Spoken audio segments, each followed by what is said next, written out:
Ang Boar at ang Broken Garden. Sa malalim na kagubatan, naglaro ang baboy Ramo.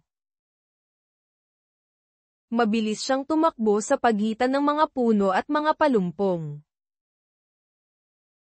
Ang kagubatan ay maliwanag at berde. Mataas na umawit ang mga ibon sa mga sanga. Tumawa ng malakas ang baboy Ramo habang tumatakbo.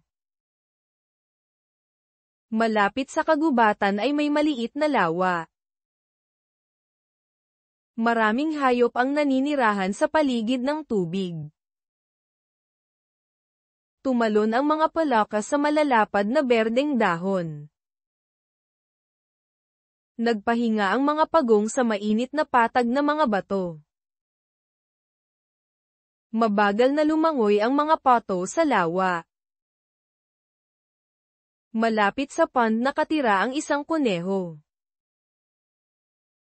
Gustong-gusto ng kuneho na magtanim ng maliliwanag na bulaklak. Makulay at puno ang kanyang hardin. Dinidiligan niya ang mga ito tuwing maaraw na umaga. Napangiti siya sa kanyang munting tahanan. Ang baboy Ramo ay patuloy na tumatakbo malapit sa lawa. Hindi niya nakita ang hardin ng kuneho. Dumiretso siya sa malambot na lupa. Nalaglag ang mga bulaklak at nasira ang mga tangkay. Huminto ang baboy Ramo, nagulat at natigilan. Ang kuneho ay tumakbo palabas sa galit. At ko, sira ang hardin ko, at ko, sigaw niya.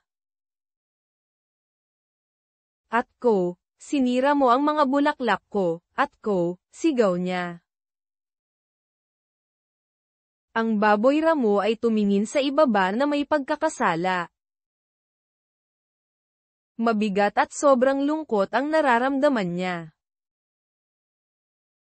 Ang mga palaka ay kumakatok at ang mga itik ay kumaway.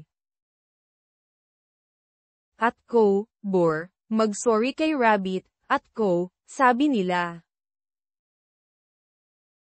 Tumango ang mga pagong mula sa mga bato. Dahan-daang ibinaba ng baboy ang kanyang ulo. At ko, ay at #39, sorry, Rabbit, at ko, bulong niya. Tinalikuran ng kuneho ang kanyang ulo. Galit na galit pa rin ang mga mata niya. Hindi umalis ang baboy Ramo. Gusto niyang ayusin ang pagkakamali niya. Nakaisip siya ng magandang plano. Ang baboy Ramo ay naghukay ng maliliit na butas ng may pag-iingat. Nagtanim siya ng mga bagong binhi sa lupa. Tumalon ang mga palaka para magdala ng tubig. Ang mga itik ay nagdala ng mga sanga para sa bakod. Itinulak ng mga pagong ang lupa gamit ang kanilang mga shell. Ang kuneho ay nanunood sa tahimik na pagtataka. Nakita niyang nagtatrabaho ang baboy Ramo kasama ang mga kaibigan. Ang mga bulaklak ay maaaring tumubo muli isang araw. Mas malambot ngayon ang puso ng kuneho. Naglakad siya palapit sa baboy Ramo. At ko, salamat, Boar, at ko, sabi ng kuneho.